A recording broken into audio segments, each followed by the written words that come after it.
Dzień dobry wszystkim w kolejnym odcinku. Dokładnie. Jesteśmy w Santo Domingo dalej. Wczoraj Santo Domingo nie zrobiło na nas wrażenia i nawet bym powiedział nic pozytywnego. Nawet troszeczkę się przestraszyliśmy, szczerze mówiąc. To, co zobaczyliśmy, smród, brud i no tak fuj No nie, na razie. nie, tak. Totalnie nie. Jeszcze jedna pani nas zaczepiła, przestraszyła, że to jest niebezpiecznie, więc tam pochowaliśmy rzeczy i wróciliśmy do hotelu. Dzisiaj będziemy próbowali sobie odczarować Santo Domingo.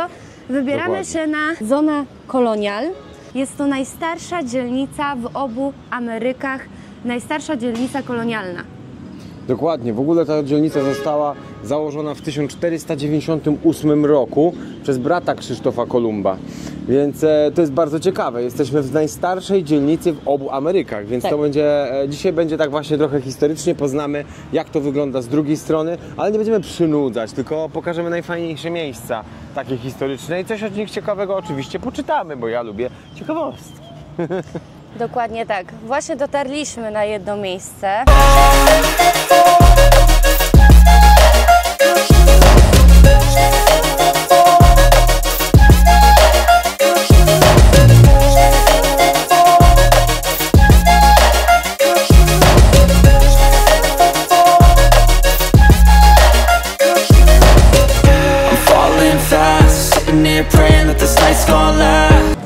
I znajdujemy się aktualnie pod Puerta del Conde, czyli jest to brama wjazdowa kiedyś do miasta Santo Domingo. To była jedyna brama, przez którą można było wjechać do miasta.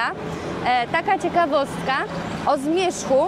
Podobno legenda tak głosi, że brama rzuca cień, złe oko, tak kiedyś na to mówili. I jeśli ktoś stanął w tym cieniu, nie miał szczęścia w miłości. Tak głosi legenda, także ja nie zaryzykuję. Dokładnie w tym miejscu 27 lutego 1844 roku proklamowano niepodległość Dominikany. Francisco del Rosario Sanchez w tym miejscu stojąc podniósł pierwszą flagę Dominikany, więc to jest też bardzo ważne miejsce dla Dominikańczyków. Zapraszam Was do środka, chodźcie, pokażemy Wam dalej, co się tam znajduje. No i teraz wchodzimy przez bramę, jak widać jest chroniona, więc nie musicie się czegokolwiek martwić. I jest dość szeroka, powiem Wam szczerze, naprawdę gruba. W ogóle wierzą tutaj Dominikanie, że gdzieś na tych ścianach znajduje się mapa Dominikany. Z biegiem czasu się ona pokazała, no ale ja jakoś jej nie widzę, nie wiem czy Ty to widzisz czy nie. Nie. Nie widzę, ale brama jest dość fajna, znaczy no klasyczna wiadomo, no ma setki lat po prostu, więc widok jej jest fajny. A doszliśmy do miejsca, gdzie? Jesteśmy w Alei Bohaterów, dokładnie nazywa się to Pasillo de los Próceres. Jest to aleja poległych bohaterów w walce o niepodległość kraju. Dokładnie. Fajnie to wygląda. Takie popiersia. W sumie też są u nas takie miejsca, gdzie są te popiersia. Dodatkowo powiem Wam oczywiście ciekawostkę. Podobno niektóre, chociaż nie widziałem, te popiersia, bo sprawdzałem, mają popękane nosy. I miejscowi uważają, że to są potyczki bohaterów między nimi już w czasach jakichś tam tych zaświatach, dlatego im pękają nosy po walkach. Lecz oczywiście to jest wynik erozji, czasu i tak dalej. I to tak się zmieniło. Tam była brama, tutaj są popiersia i aktualnie znajdujemy się pod Panteon de la Patria, czyli Panteon Narodowy. To jest tak naprawdę, można powiedzieć, grób. Tu są w środku 3 posągi, zaraz Wam je pokażemy, ojców założycieli, ale w środku też znajdują się prochy osób bardzo ważnych dla Dominikańczyków, czyli poetów, różnych gubernatorów, jakichś generałów. Generalnie wszystko to w środku wykonane jest z białego marmuru. Podobno też, według legend, marmur jest z Włoch, ponieważ hiszpański nie pasował do Dominikańczyków. A to też dlatego, że oni się wyzwolili spod niewoli Hiszpanów. Mamy 3 ojców założycieli i po środku mamy dokładnie Juana Pablo Duerte, który był ideologiem.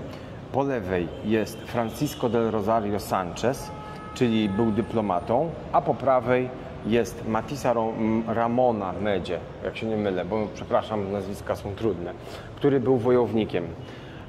To właśnie Sanchez postawił tą flagę pierwszą dominikańską.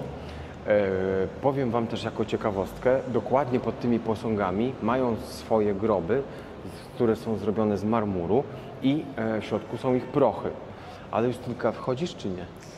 Ja nie wchodzę z tego względu, że dominikańska, taka lokalna tutaj legenda głosi, że ktoś jak wchodzi tutaj do środka w sandałach, to ma pecha potem, z tego względu, że wejście w sandałach jest takim brakiem szacunku dla tego miejsca, więc ja wolę nie ryzykować. Co prawda mam klapki, ale w sumie to jest to samo, więc ja zostaję tutaj.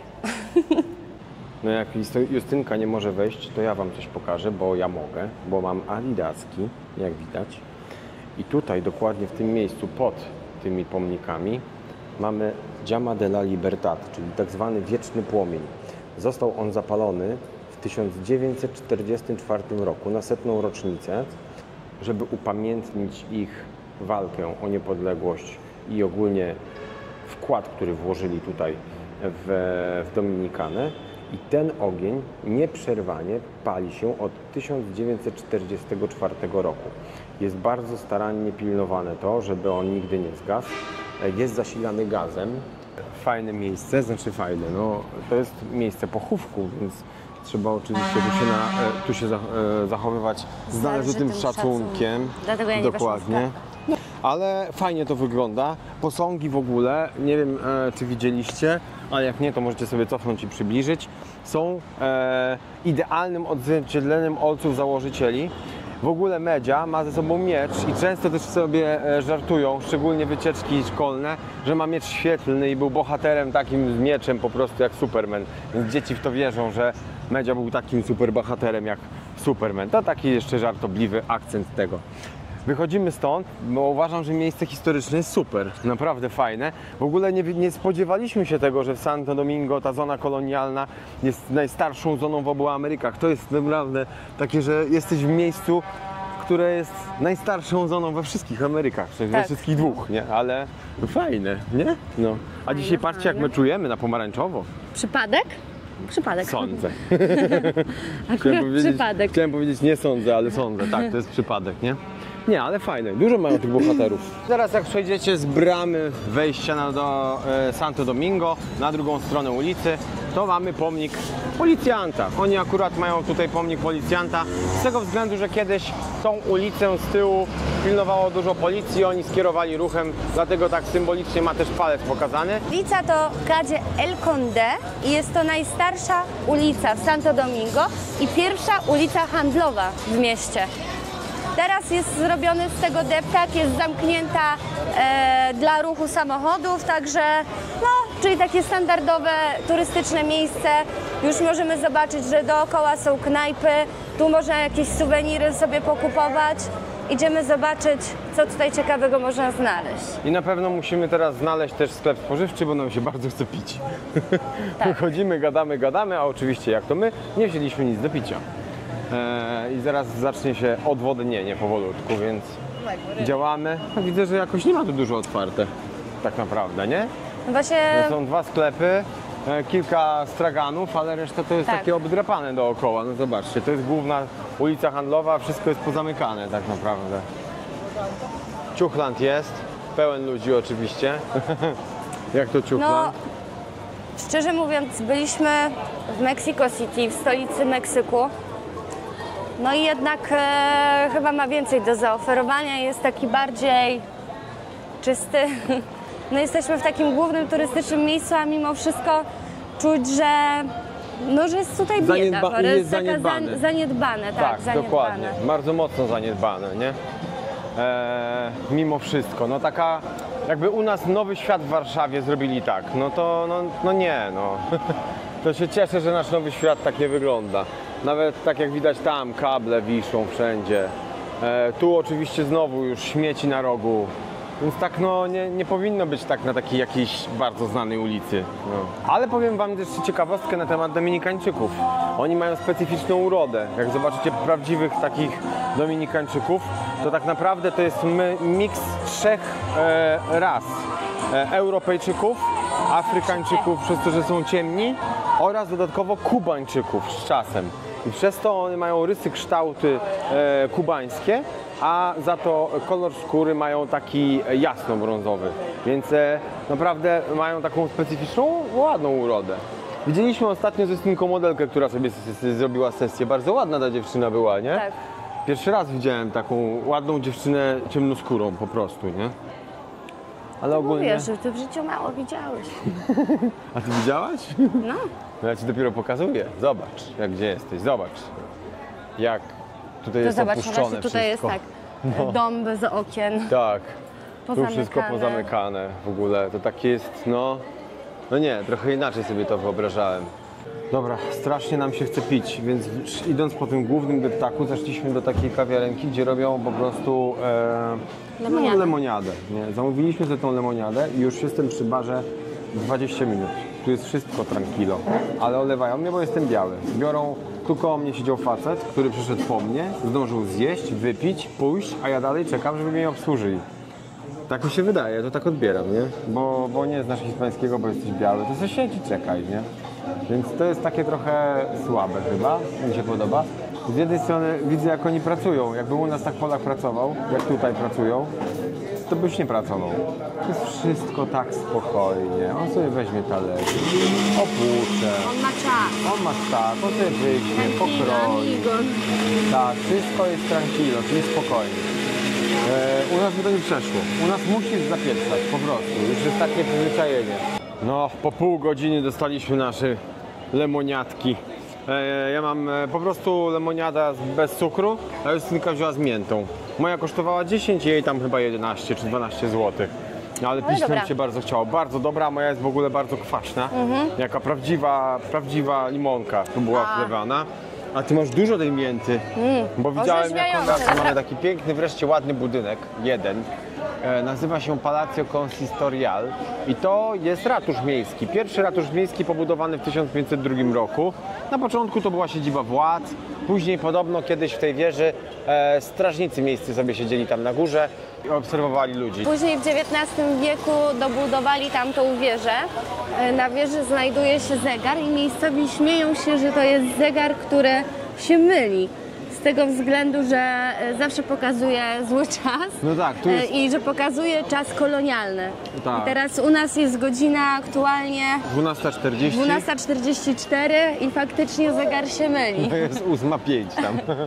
Ale nie wiem, czy on po prostu nie stanął, bo Ale z tego co widzę, to nie rusza się to się na nic razie, nie rusza. Ale podobno nigdy nie wskazywał czasu. Więc Dokładnie, ale ciekawe, bo dzisiaj jest Sylwester, ciekawe, czy według tego zegarka będą odliczać do 12 w nocy, no nie? No i doszliśmy do centralnego miejsca w parku Kolonial i zobaczcie, mamy przed sobą pomnik Krzysztofa Kolumba, który wskazuje drogę. No i tutaj jest bardzo wiele ciekawostek na temat tego. Już przeczytałem kilkanaście legend na tego, gdzie on wskazuje drogę. I z tego co słyszałem, po pierwsze, wskazuje drogę, bo z tą stronę jest Europa, więc że stamtąd przybył. Po drugie, wskazuje drogę podobno gołębiom, które uwielbiają to miejsce. Zresztą zobaczcie, bo ludzie przychodzą co chwilę je karmią, gdzie mają siadać te gołębie i rzeczywiście one tu siedzą. no tak. Gdzie mają siadać te gołębie, żeby zrobić miejsce dla turystów. Po trzecie, podobno wskazuje drogę dzieciom, gdzie mają się bawić, żeby bo to jest miejsce historyczne, żeby tam na przykład nie biegały, a tu mogły biegać. Podobno wskazuje drogę restauracji, która jest naprzeciwko, że jest bardzo dobra. Tak, że warto tam zjeść. Dokładnie. I kolejna też jest taka, że wskazuje drogę na katedrę, ale to jest totalny bullshit, bo katedra jest za nim, więc Tak, tego dokładnie. nie rozumiemy. No nie, to jest takie przeinaczenie, więc no po prostu pewnie rzeźbiarz postawił go tak, bo tak mu było wygodnie. A z tyłu mamy katedrę Santa Maria la Menor. Dokładnie. I ciekawostka, i bardzo ciekawe to jest też dla nas, ta katedra właśnie jest najstarszą katedrą, jaka została wybudowana w obu Amerykach. Pobudowano ją w 1540 roku. I jak trochę poczytaliśmy o niej, no to oczywiście ma piękne relikwie w środku i tak dalej, ale najciekawszą rzeczą to ona jest pokryta czym? Rafą koralową, więc Koralowcem. jest uznawana, że mogłaby być jedyną katedrą na świecie, która byłaby rafą koralową. Jakby ją włożono do wody, bo jest pokryta naturalnym koralowcem Ja się pochodzącym boję z tych... tych gołębi, już jeden we mnie wleciał. No nisko latają. Idziemy do środka, spróbujemy wejść. Zobaczymy, czy da się wejść i czy to kosztuje. Pewnie dać się da i czy można oczywiście w środku kręcić. No bo może ze względu takich, że to jest naprawdę taka stara katedra, to może nie będzie można kręcić, nie? Dobra, wbijamy się do katedry od razu z kamerą, może nas nie pogonią. Wejście jest fajne. Ogólnie ma taki żółty odcień, nie? Justynka. Justynka. Dobra, więc szybko nas popędzili, bo to jest tylko wyjście. Wejście jest z drugiej strony. Więc musimy przejść dookoła budynku. Szybko weszli i wyszli, co? Ale przed chwilą widziałem, jak tu wchodzili ludzie. No bo może jak kogoś nie przyczają, to ktoś wejdzie, ale... No i kicha, 5 minut po zamknięciu. Nie puścili nas. Dzisiaj jest 31 grudnia, Sylwester, więc się chyba szykują na jumprezę, więc zamknęli wszystko. Znaczy zamknęli katedrę, do 13 była. Jutro jest zamknięte, bo jest Nowy Rok, więc dopiero w czwartek. Justynka w bocznej ulicy robi zdjęcia. To ja wam pokażę. Doszliśmy w tym momencie do Forteza Ozama. To jest najstarsza forteca, która została wybudowana w 1502 roku przez hiszpańskich konkwistadorów. Najstarsza forteca w obu Amerykach. Najstarsza. Kurczę, no szok. I dalej jest i stoi. Ma się także Ozana, bo Ozana to jest rzeka, która z drugiej strony, ja wam pokażę, która z drugiej strony wypływa po prostu do Morza Karaibskiego, dlatego tam widać sobie ten już wielki statek tam stoi wycieczkowy. Ta forteca pełniła bardzo ważną rolę obronną przed piratami i innymi wrogimi flotami. Jak widać nawet tam w murze mamy jeszcze armaty obronne. W ogóle kiedyś słyszałem też legendę, że podobno wpuszczano tutaj specjalnie krowy na tą trawę, żeby ludzie, którzy płyną, piraci czy coś, myśleli, że to nie jest bronione miasto. A tak naprawdę było bronione, więc specjalnie to była taka ściema. W tej wieży to było więzienie kiedyś i trzymali wrogów politycznych oraz piratów pojmanych, którzy chcieli zaatakować miasto. Więc to było bardzo ważne miejsce w obronie Santo Domingo. Niestety była taka sytuacja, że kiedyś miasto zostało podbite przez jednego z najsławniejszych piratów, Sir Francis Drake. Przez Drake'a. Drake w 1586 podbił miasto, całe miasto.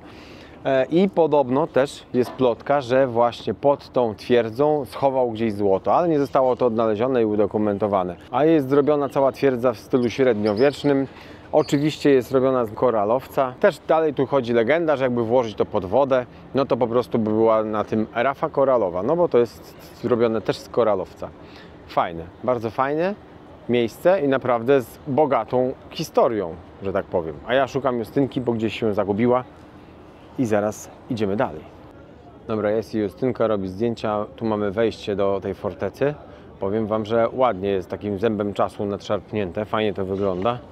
Ale pytanie, czy te armaty są prawdziwe, czy oni tylko tak to na wzór armaty wkleili tutaj w ziemię? Ale wygląda to zacnie.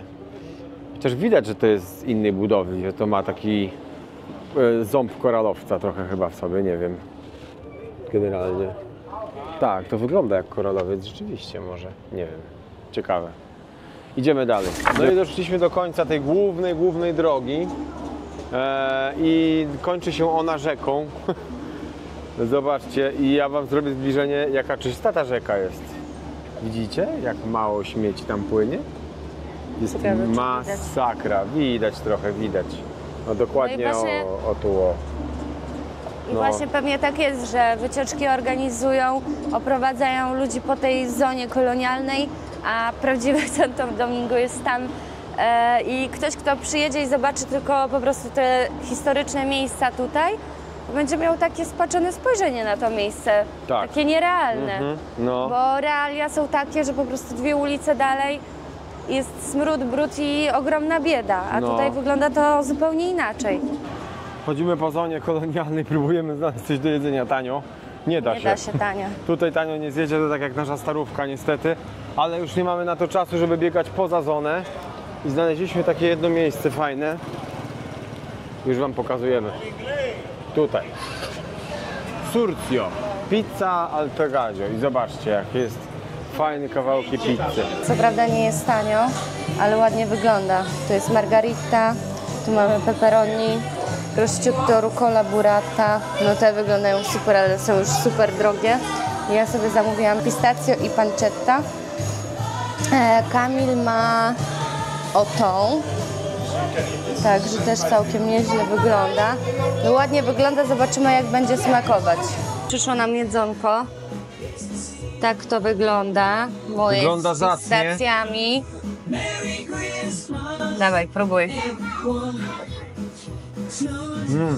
Ale mięciutki. Bo to w ogóle to nie jest jak pizza, tylko bardziej jak pinsa, ta co... Taka bułeczka pompowana. Dobre. Dobre? Bardzo dobre, ale nie najem się tym na pewno. Próbuj ty. Vamos al parque de la luces, vamos al parque. Dobre, nie? Bardzo dobre. Ale tak, napompowane takie w środku. Zresztą nawet widać. Takie bardzo puszyste. Ale smaczne. Świeże mają rzeczy tutaj takie, no. Super. Bardzo drogo, ale fajnie. Za wszystko damy chyba z 60 zł. Za taką jeden kawałek i tutaj jeden. Ale dobra. Chociaż trochę podjemy, nie? I idziemy dalej. Zobaczcie. Zobaczcie, jakie tutaj są fajne, kolorowe domki. Tu w ogóle chyba jest jakaś knajpa kubańska, Hawana. Ciekawe. O, tak, jest napisane Musica Cubana en Vivo. En vivo. Ciekawe, Ciekawe, może czy tu, dzisiaj może będzie o coś 12 się działo. coś dzisiaj będzie w nocy. Bo Możemy? generalnie nie mamy większego planu na tego Sylwestra. Wyjdziemy sobie pewnie na miasto, ale raczej nic dla Was nie nagramy, chyba że jakieś urywki z telefonu, bo nie chcemy ryzykować, więc nie będziemy ze sobą brali kamerki i tak dalej. Dokładnie. Nie będziemy kusić losu, tym bardziej, że chcemy wypić jakąś lampkę Aperolu. Nie, stary? Aperolu. Znaczy dobre, ale to. Najlepszy. Rum. Jesteś na Dominikanie. Ale tutaj Rum, jest kochanie. ładnie, Ładnie. kolorowo. No, fajnie to wygląda.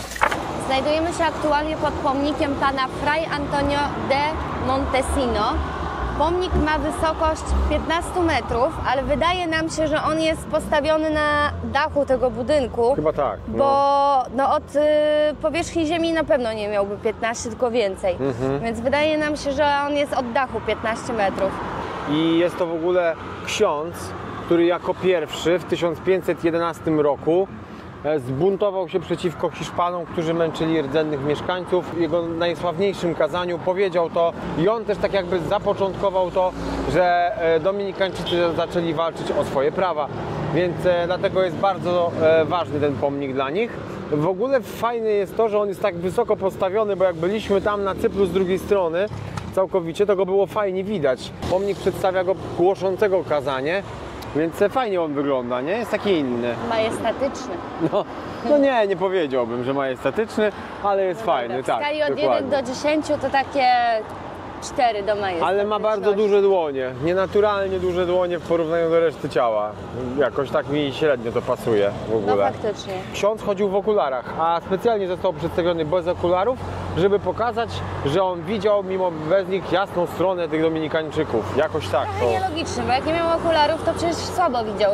No właśnie, ale chodziło o jasny przekaz, czyli bez okularów. No nie wiem. Że miał jasną wizję nawet bez okularów. Dokładnie, no dziwna sprawa, ale pomnik sam w sobie jest fajny, bo jak się jest tam daleko, to go widać, jak on stoi i krzyczy, więc fajny, fajny.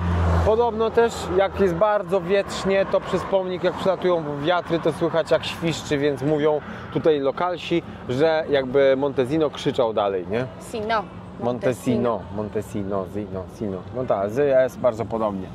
Zona koloniala jest bardzo ładna. Dużo ciekawych historycznych tutaj jest budynków. W ogóle w 90 latach bardzo wiele budynków zostało wpisane na światową listę UNESCO.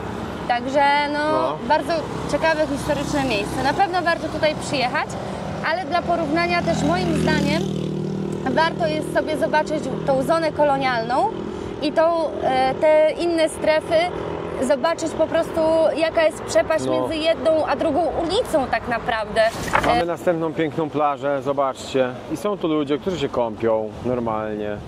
Jak widać, tu się pan kąpie. Ten pan w ogóle nurkował przed chwilą, ma maskę jakąś i coś zbierał, chyba muszle Oni do czegoś tu szukają. lokalnej restauracji pewnie. Ja. Nie wiem, smacznego. Ja nie jem. Nie wiem, ale wygląda to naprawdę Coś creepy. znalazł. Coś ma, ale Ja pierdzielę. Strasznie, naprawdę szkoda. Szkoda, że oni to o to nie dbają, naprawdę. Poszedł nurkować dalej, patrzcie. Już go nie ma. Znaczy ja osobiście bym się brzydziła po prostu wejść do tej wody. No, To pomimo tych śmieci, to jeszcze tutaj te ścieki przecież wyrzucają. O, tu jeszcze siedzi jakiś facet sobie, patrzy na Tak, piękny no. krajobraz. jak inni się kąpią. Nie, masakra. To osobiście powiem, że chyba na razie najbardziej przerażająca rzecz, jaką zobaczyłam będąc w podróży. Że co, że plaże takie brudne? Tak, że śmieci w morzu, no nie no widziałam. śmieci, to jest strasznie. W ogóle rzeka, nie wiem, widziałam ty tego nigdy pokazywałaś wcześniej. chyba. Ja też Tak. nie. Rzeka non-stop wyrzuca takie zielone połacie, nie wiem czy widzicie.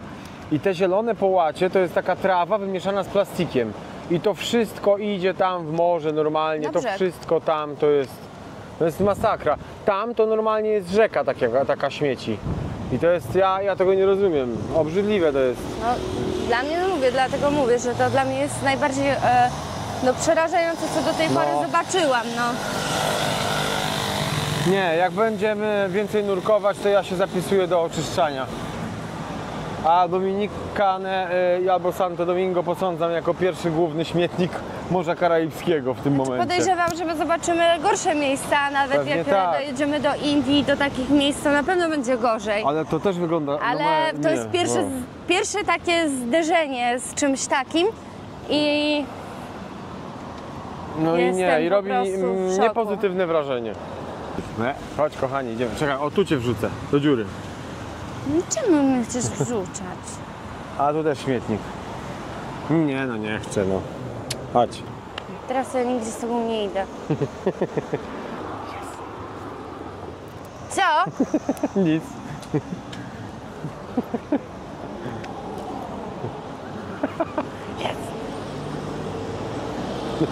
I tak przyjdzie. Mówiłem. Na Kocham szczęście, mnie. że nie mam internetu w telefonie i nie wiem, jak wrócić do hotelu. Ja myślałem, że idziesz, bo mnie kochasz jednak. O nie. Oj, ty. Teraz doszliśmy na pierwszą bramę obronną Santo Domingo i z tego miejsca wystrzelono armaty, pierwsze armaty symbolizujące walkę o niepodległość Dominikany. Także tutaj zaczęła się walka o niepodległość, bardzo ważne historyczne miejsce dla Dominikańczyków. Tutaj postawili monument upamiętniający po prostu właśnie tą walkę o niepodległość. Ale nie jest to zadbane miejsce. Dalej jak widać śmietnik, to jest taki Właśnie syf, jedna nie? rzecz mnie zastanawia, bo skoro to jest takie ważne miejsce dla Dominikańczyków i dla całej kultury i tak dalej, to dlaczego oni doprowadzają No. to do takiego stanu? No nie wiem. No ja naprawdę nie rozumiem. Ja też nie, mimo wszystko. Ja bym nie poszedł u nas pod jakiś zamek i kurczę, nie wiem, pomalował ściany i pił browara zostawił czy coś. No nie wiem. Może jestem Szybko, innej kultury nauczony, nie wiem. Internet mi daj. Internet ci dać? Za buziaka. Dobra. No dobra, masz tylko trochę internetu, trochę. Za takiego buziaka to tylko trochę. No dobra, trochę więcej. Musisz się postarać, żeby się tam schować, wiesz, no, dostaniesz internetu. No i doszliśmy pod mural. One widać, że są takie historyczne po prostu, to jest taki ładny. Ale widać, że to jest wyzwolenie. Nie wiem, czy to nie Sanchez. Nie jestem pewien, nie chcę prowadzać w błąd. I byliśmy już przy pierwszym, ale ten pierwszy mural był taki sobie. Brzydki i nawet Tak. nie nagraliśmy. Tutaj jest taka malutka dzielnica, właśnie jest ulica cała, gdzie jest kilka tych murali. Idziemy zobaczyć, jak to wygląda. Przeszliśmy i nawet żeśmy nie zauważyli. Trzeba trochę popolować na te murale tak naprawdę. Tu mamy następny. To chyba ten, babcia ciocia. Nie wiem, Taka pani. ktoś. Taka pani, tak, dokładnie. Nie będziemy teraz czytać o każdym, nie? Nie, to wiesz, chciałem zobaczyć, czy bardzo ładne. Ładnie było namalowane, chociaż ta pani była smutna, chyba miała łzy w oczach. Ale a zobacz tutaj, jak ładnie. No, mega. Nie no, tutaj jest No naprawdę to bardzo fajnie. urokliwie. I te kwiaty wyrastają tak jakby z każdego okna. To fajnie wygląda, naprawdę. I tak samo z tej strony całe to w drzewach. Ładnie to wygląda. Tak. I tu mamy następny mural. Hopsa. Ładnie to wygląda. Inną kreską malowane, tam było realistycznie bardziej. Ładny ten mural jest. A w ogóle on mi przypomina jakiegoś aktora. No nie przypomina wam to Ja wiem, kogo aktora? mi przypomina. Wiesz, kogo mi przypomina? Tego typka, u którego wynajmowaliśmy pierwszy nocleg w Dominikanie. Na Punta Cana. W Punta Cana. A, to już nie pamiętam. Może. Dobra, nieważne. Ale ładnie to wygląda. Uważaj. Naprawdę? Dobra, doszliśmy do następnego i biegamy po tych muralach po całym mieście. Fajna Ładnie zabawa wygląda. sobie poszukać. Tak jak Tak. Krasnale we Wrocławiu. Dokładnie. No. Tutaj Fajnie są to murale. wygląda. Nie, fajne. To, ale to wszystko takie rewolucyjne jest, nie? Tak, no. Tutaj akurat tak. Właśnie rozmawiałem ze starszym panem. Okazało się, że mówi po angielsku. Tak, nas pozdrowił, więc postanowiłem z nim chwilę postać i porozmawiać. Justyna w międzyczasie walczyła z małym szczeniaczkiem, który ją atakował. No w ogóle chciał mnie zgwałcić. No. Się mu nie dziwię akurat, no. No ale dobra. Bo ten pan generalnie jest tak, pół Dominikańczykiem, pół Włochem, pół Amerykaninem i pół Izraelczykiem. Badał tam DNA, opowiadał mi całe swoje życie. Oczywiście już jest prawnikiem na emeryturze. On skończył prawo w Stanach, później pracował jako policjant, przeżył World Trade Center, bo akurat ratował tam ludzi. No w ogóle historia bardzo fajna. I pytałem się go, jak tu mu się żyje. On powiedział, że bardzo lubi Dominikanę. Niestety rząd tu jest pod tym względem taki trudny, że wyciąga pieniądze z czego tylko może i wyzyskuje i tak naprawdę zapytałem się go też, dlaczego tu jest tak, że tak jest dużo plastiku w tych wodach i w ogóle, ale on powiedział, że akurat rząd zarządził, żeby tu była segregacja śmieci, w ogóle miało być czyszczenie, ale ludzie mają to gdzieś i to ludzie zaniedbali strasznie to miasto i to powiedział, że ogólnie samo to miejsce jest naprawdę fajne i warto tu przyjechać, sobie zobaczyć, posiedzieć z ludźmi, wszystko jest takie tranquilo, czyli spokojne. I on już jest na emeryturze i on bardzo tu lubi być. Fajnie było trochę wyciągnąć informacje od kogoś, kto ma styczność z tym miejscem. A tu wam pokażę następny muralik, proszę bardzo. Jaki ładny. Z piękną panią. Z kwiatami. Idziemy do sklepu. No i jeszcze przyczailiśmy jeden muralek, a jak już Taki jesteśmy, to wam kolorowy. pokażemy. O, hello! To wam pokażemy. Bardzo fajnie to wygląda. Taki urodzinowy jakby było, nie? Trochę z klaunem mi się kojarzy. Tak, jak z klaunem, jak cumpleaños, albo akurat noworoczny. W sumie bardziej pasuje. No i idziemy dalej już. Idziemy sobie do sklepu, może coś tam nam się uda trafić, zrobić jakieś drobne zakupy. Bo był tylko otwarty. I tyle, do domku, trochę się ogarnąć. I znowu na miasto. A już mi się nie chce. No mi też.